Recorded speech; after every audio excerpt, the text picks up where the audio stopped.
Hi, I'm Doreen Leckler, and welcome to another edition of Becoming God's Woman of Destiny. Well, in our last video learning lesson, I presented for you the first of 3 factors that impact your ability to unleash more of your God-given potential in any area, every area of your life. And if you didn't have a chance to view that, you might want to pop back and take a look at that video because it lays the foundation for where we're heading today. Because today I'd like to present you with the second factor that impacts your potential. And it's known as your efficacy appraisal. Efficacy appraisal. Now I'll define that for you.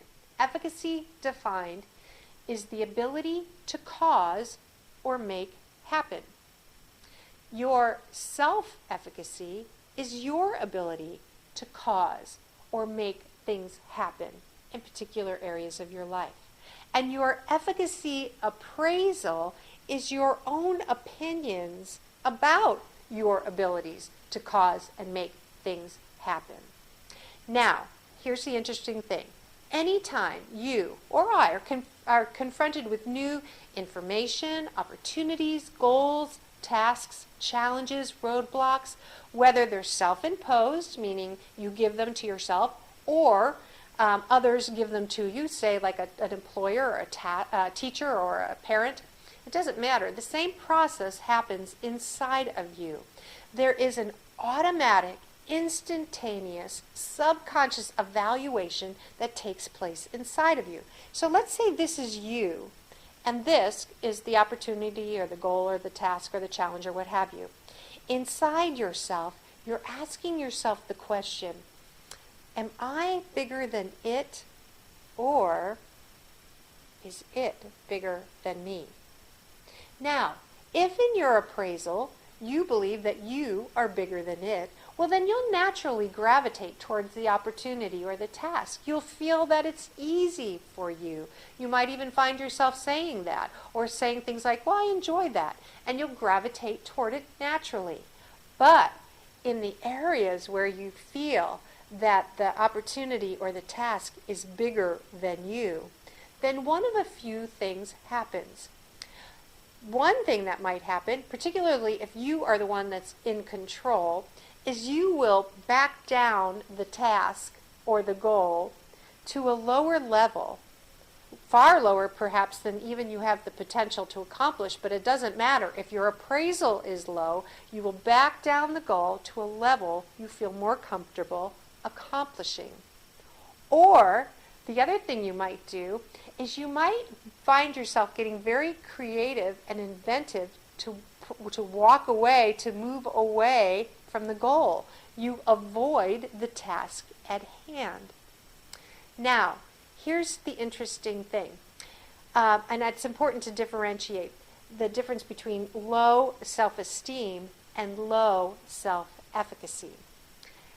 If you're someone, or you know someone who has low self-esteem, esteem is the value that you place on yourself. And someone with low self-esteem, typically their value is it's pervasive over their entire being, where low self-efficacy is task specific. It's not the entire, you don't feel terrible about yourself overall, it's task specific. Here's what I mean by that. Let's say, for instance, that you have a strong talent, a strong fondness, and an affinity toward writing your ideas on paper. You enjoy writing, and you do it well, and you've been affirmed. Perhaps you've gotten good grades. Maybe you find yourself doing it often. And if you enjoyed it or found yourself saying, well, it's easy for me to write, I'm a good writer, you'd be known as having high self-efficacy in the area, in the task of writing. But let's say someone gave you the opportunity to present those very same concepts, let's say, in front of 1,000 people or more. And you went, you would be known as having low self-efficacy in the area of public speaking. So efficacy is task specific. And the good news is, just like locus of control in our previous video learning lesson, efficacy is developable. It's developable.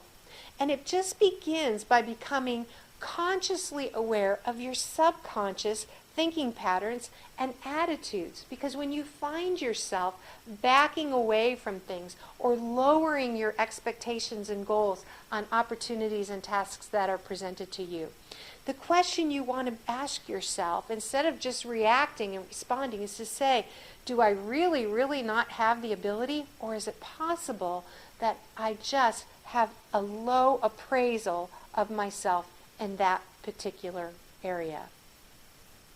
Now, in our next video learning lesson, I will give you the third factor that impacts your ability to unleash more of your God-given potential so that you can live in your God-ordained destiny and be all that God created you to be.